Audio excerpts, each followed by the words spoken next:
Africa has really suffered for long. Africa has suffered for a very long time, and a time has come that there should be no more suffering. A time has come that we would either decide to suffer one more time fighting for the freedom, and we know that when we are done suffering, that will be the end of sufferings. We want a continent, we want a place where we can call home, and we can freely call it home. Let's listen to Julius Malema. Let me take this opportunity to thank all of you, members of the union and the students and all guests who are here today to come and listen to us.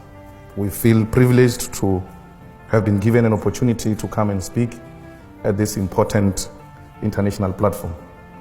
And for a moment, we thought we were very important people, but we realized we remain ordinary people who have ideas to share with the international community. And we came here to come and share with you our story in South Africa and our struggles and sufferings which we're going through in the country on a daily basis. And this platform is a very correct platform because we come from a country where students are in the forefront of the struggle. We come from a country where students are leading the struggle against colonialism. We come from a country where students are fighting against white supremacy and a capitalist system that has divided our country and excluded the indigenous people of South Africa and Africa as a whole. It is the students of South Africa, following the speech of the EFF in Parliament of South Africa, that demanded that Rhodes must fall.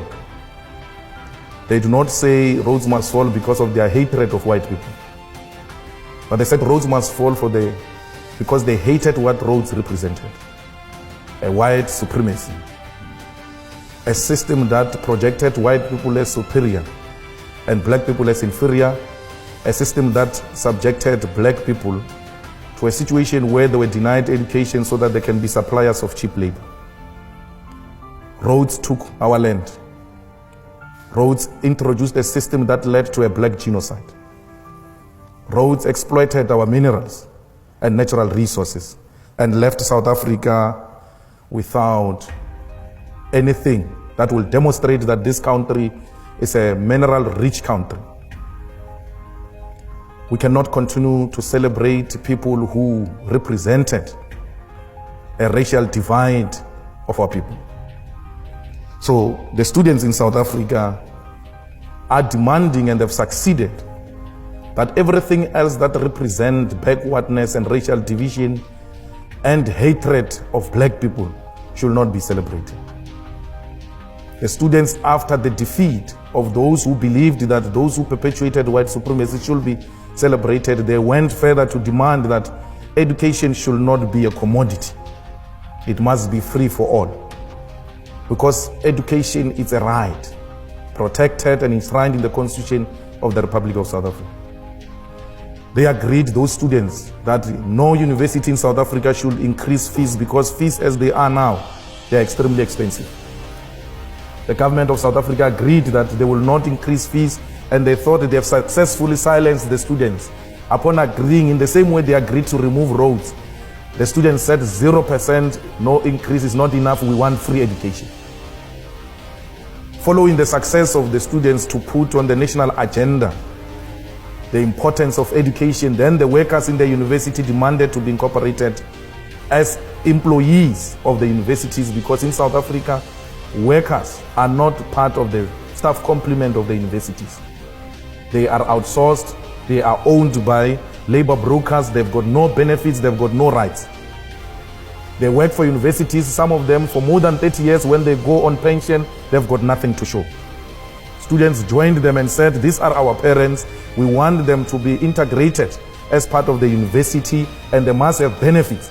Because you've got a situation where in South Africa, the rich have got extremely more than the poor. We've got a situation where the rich love animals than the people. The talks of rich people in South Africa have got medical aid, but the domestic workers and university workers, the farm workers, the petrol attendants, the security guards do not have medical aid Neither do they have rights as workers. They all work for a system called labor brokers. So students, like they did during apartheid days in South Africa in 1976, they've now influenced a new era, a new terrain of struggle, where the interests of the poor are firmly put on the agenda of South Africa. Today, South Africa discusses minimum wage. Today, South Africa discusses how the rich can share wealth with the poor, because the young ones are in the forefront of the struggle to transform South Africa. In South Africa, for the past 21 years, politics which were represented there were right-wing politics, which led to the ruling party also taking a right-wing direction because it only had competition from the right. There's never been a legitimate, credible left formation to challenge the ruling party or to have a ruling party striving for balance. And because nature does not allow a vacuum, the organization called the Economic Freedom Fighters emerged and closed that gap. The EFF emerged in South Africa because South African working class demanded a proper representative of the working class. EFF emerged in South Africa because the unemployment increased in South Africa. The poverty levels increased in South Africa. The inequality increased in South Africa. We have a situation where the levels of corruption in South Africa are actually institutionalized. You get a senior position on the basis of to what extent are you corrupt. If you are anti-corruption, you never get a promotion, because the state favors those who are corrupt. We have a situation in South Africa where a white-owned capitalism or economic system has been exploiting our people, and our people have not been benefiting from the mineral resources in our country. We have a company called the London Mine, which is mining in a place called Marikana. In that mine, the mine has got everything, all the basic needs: water, electricity, roads. And just next to a mine is a township or a village where black people stay without water and electricity, without roads, without proper schools. Yet London Mine is taking their platinum and reinforcing and making London and Britain to be what it is.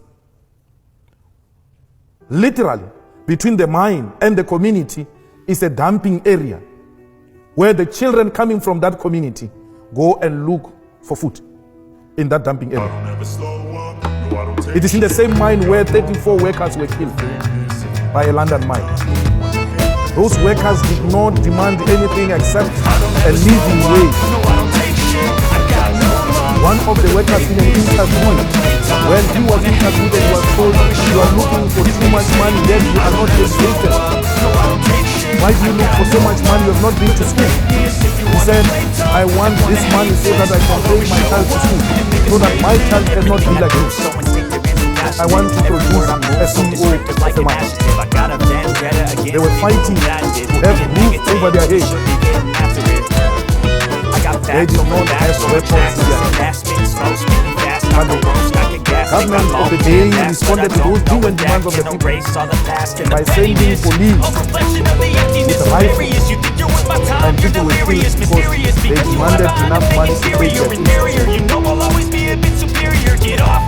Some of them, when police arrived, they raised their hands and pleaded that police should not kill. Police shot defenseless masses of all. One of the people who was shot there was one man who was wearing a green blanket called Bamba, with more than 7 bullets found on his head on a day's rest. So they demanded money and more money from London. When people demand water, they get shot at and killed. When people demand better living conditions, the response of the state That's for you to is take to away. kill I those could people. play a million mind games, but instead of say We fighting something not against it. illogical, something that is topical. When the students Rub it demand on free me, watch it go. education, Make yourself they get unstoppable. locked Dreams up are irresponsible, but they're always possible. If you just by the believe, regime. you could be so remarkable. We fighting Thoughts against in it. my head, a collage and they spread. We're I'll be great fighting for one day, going equality off in on our my country. meds. No, I'm We not do not giving want up, to no, I'm replace not giving in. I will make it to white the top, supremacy taking with off black and knowing I supremacy. gotta make it. I'm We want to saving create a every day to society taste where it. I'm patient, all of but my us mind, exist it as can human hardly beings take it. I'm and not chasing as a dream white that and I've black. had for several ages of vacant. We want to restore the dignity of the African continent and position Africa as an equal partner in the world economy and international politics. We want Africa to be like Europe. We don't want Europe to treat Africa like it is its own subject. Africa's time is now. It should be normal. It's so bad, and African time is now. Our time as Africans, it is now or never. Because if we let it slide, our children will continue suffering. The children's children who will come will continue suffering. And they will be asking themselves, what did we do? Our great-great-grandparents, they suffered. The parents who came before them, they suffered. After them, they suffered. Those who followed those who came after, they suffered. Those who followed those who came after those ones, they suffered. Today, we are still suffering. We are suffering in a land that we call our own land. We are suffering in a home that we call our own home. You live in a place, but you suffer in that place. But that place is the same place you are calling your home. But you cannot have freedom in that place. You call yourself an African. When you walk around the world, you're telling people, I come from Africa. My continent is Africa. When people look at you, they see, yeah, indeed he's an African because he has a black color. But you don't have a home. A home that you claim belongs to you. A home that we claim belongs to us as Africans. We don't even know if it belongs to us. The lands we are claiming that they are our lands, we're not even sure if they are our lands because we don't even have title deeds for those lands. We do not have nothing to show that this place belongs to us, that this Africa is our home. Because foreigners came, they took over.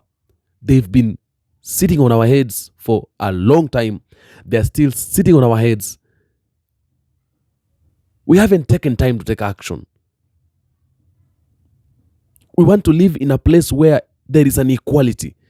To live in a place, in a home where you can be happy staying in your home. What is the essence of you living or calling a place a home, but that place does not look like a home? You're not happy in that place. You don't have freedom in that place. You can't get food. You can't find bread to put on the table. You can't take children to school. You can't breastfeed because you are angry. There is nothing in your stomach. There is no development. There is no life. There is nothing. You have everything. When people try to look at you, when statistics are done, they say that it is your home that has a lot of things, a lot of resources. But the same person, the same person that belongs in that home, you don't have a possession on even a single one of them. You can't get your hands on even a single one of them.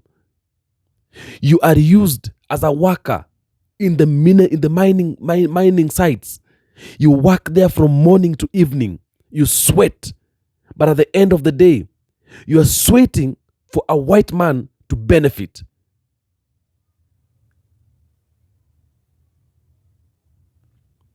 You're being lied to that you are not colonized.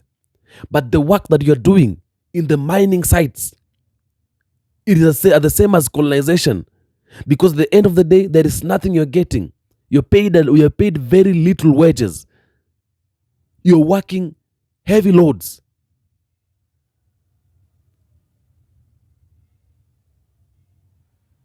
We are suffering every day. We want a country, we want a nation, we want a land where people live like human beings, not like animals. Even animals live better because there are no animals that are ruling over other animals. Animals live better than Africans. When we talk, we become bad people. But we are fighting for our rights. We are fighting for our freedom. This is our home. Africa is a black man's home. Africa is a black man's land. Why can't you get away and go to your place? Why can't you just leave Africa and go to your place? We are not preaching hatred. We are not preaching disunity. But we are asking for our rights. We are asking for our freedom.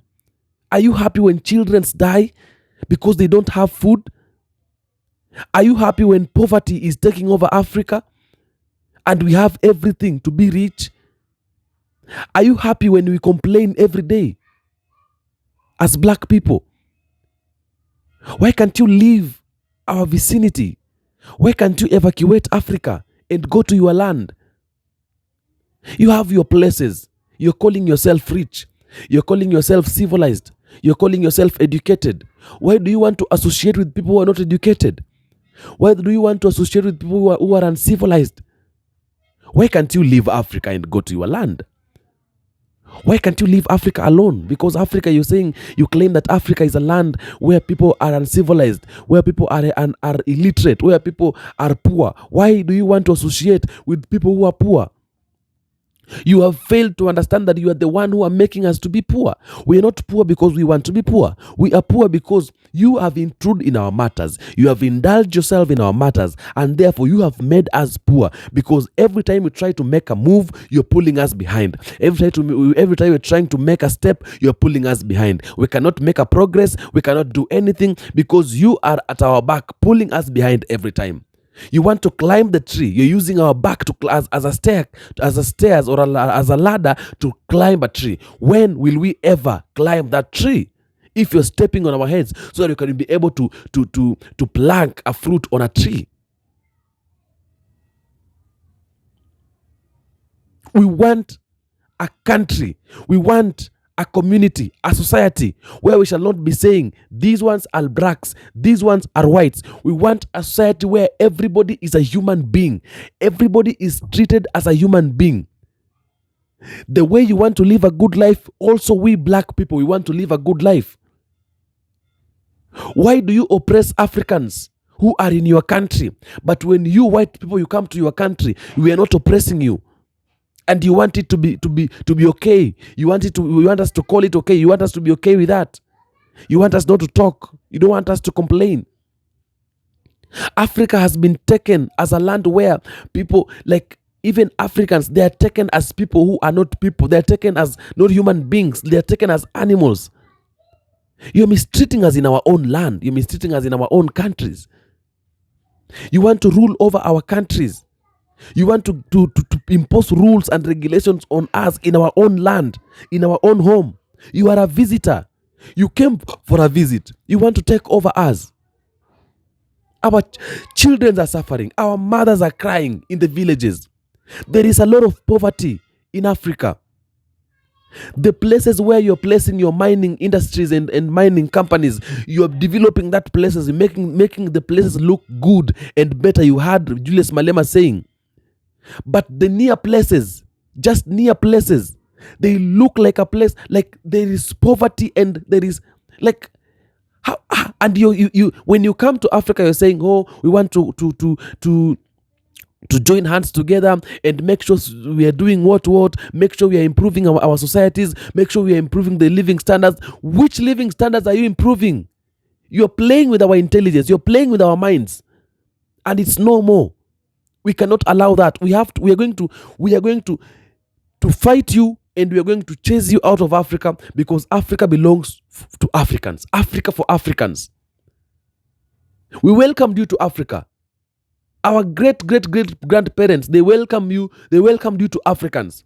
Because when you came to Africa with a when you are very humbled. And because our parents and our ancestors, they were people with good hearts, they welcomed you to Africa. But when you came to Africa, you took advantage of us. You took advantage of the fact that these people do not have an understanding and they don't have knowledge towards some things. So you took advantage of us. You started manipulating us and oppressing us and beating us up and enslaving us, imposing hard works on us, threatening us, killing us. And today, you still want to continue doing that? Even after we have an understanding of what we are doing now? No, no, no, no, no. That's a very big no. A change has to come. We want a society where every human being is recognized. Every human being lives like a human being, not as an animal. Where every human being can be listened. Where every human being can air out their views, and those views can be listened. We want to live in Africa where we govern ourselves, where we have freedom over ourselves. We can guide ourselves. We can lead ourselves. We can take care of our children. We can create jobs for our youths. We can build our land. We can develop our nations. We want a place where we have power and authority over our lives, not a foreigner having power and authority over us. That is not what we want. We want a place where we can live freely, where we can have power over our own selves. And that one is going to come. That one is going to come. I'm telling you that without a fear of contradiction, that one is going to come. It might take time, but it's going to come. It is so bad when you guys are treating us the way you want. And when we complain, when we talk, you're calling us uncivilized. When we talk, you're calling us people who love chaos and all those things. It is so bad. And African time is now. It is now or never. You people, you have to leave Africa and leave Africans. You leave Africa for Africans. You have not seen us in your country giving you rules, intruding and manipulating your systems of governments. Why are you doing that in Africa? That is a no. We are not going to accept that, and a time is coming when that change is going to come, and that time is now. If it's not now, it is never. We shall fight to the end of our breath, and we must get our freedom. We might be fighting today. We might not enjoy that freedom, but we don't want our children, when they come, they start complaining, or they start us fighting for what we can fight for it now. We know you're going to feel bad. You're going to eliminate some of us. You're going to do whatever you want to do. Assassinations, we know that is the things you do best. But time has come when we have to bring a change, and we have to live in a land that we are free. Not a land where we cannot speak, we cannot air out our views, we cannot do anything. You guys are sitting on our heads that we can't do anything. We cannot live in a country where those kind of things are happening. I'm calling upon all Africans in diaspora, all Africans in Caribbean, all black people in Africa and all over the world to stand up and say no to all these things. Engage in this freedom fighting. Say no to what is happening. Say no to all manipulation. Say no to all humiliation. Say no to all the oppression and slavery and colonization. Say no to all of it. Let us join hands together and fight. Those great leaders who are helping us, who are leading us, the likes of Ibrahim Traore, the likes of Julius Malema, let us support them. Let us protect them with everything that we can. Do let me know what is your opinion in the comment section. I'll be waiting to see it and read it as we join hands together for this great fight that is ahead of us, because Africa should remain for Africans. Thank you so much for tuning in. African Streamline is your place. When you're in African Streamline, you are at home. Just feel free to say anything, to do anything, because African Streamline is your home. Thank you so much. I love you so much, from diaspora, from Caribbean, and from Africa. Adios, guys.